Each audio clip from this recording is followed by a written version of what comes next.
Sonia is only 8 years old, but she already knows a lot about love and rejection. She was given up at birth, adopted not long after, but then returned to the orphanage when she was 5 because her adoptive parents realized she had learning difficulties. "I'd like to go back to my family," she says. "I love them and they just left me." Stiopa spends most of his day in a wheelchair. He has spina bifida. His dream is for his condition to be cured so a family will want to adopt him.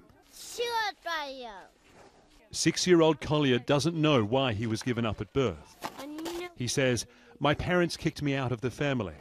I want to go to a new family because then you have parents." These children all live in a Moscow orphanage. 3 to 18-year-olds.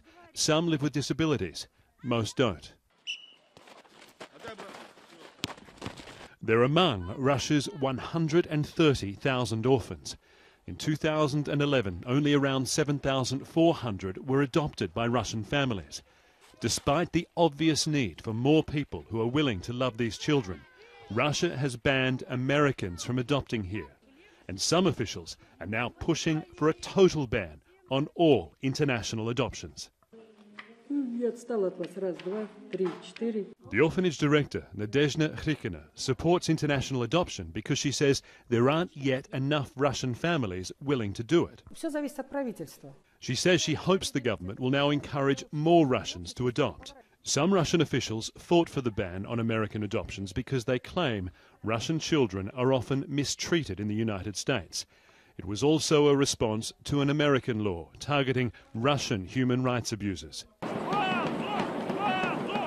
Critics of the ban, like the tens of thousands of Russians who marched against it, say the country's orphans are suffering because of a political effort to steer Russia away from the West.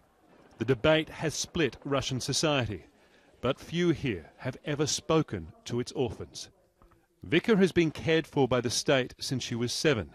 She's now 16 and no longer hopes to be adopted, but she says when she was younger she wanted it desperately. Because, she says, it's always better for a child to be part of a family. Phil Black, CNN, Moscow.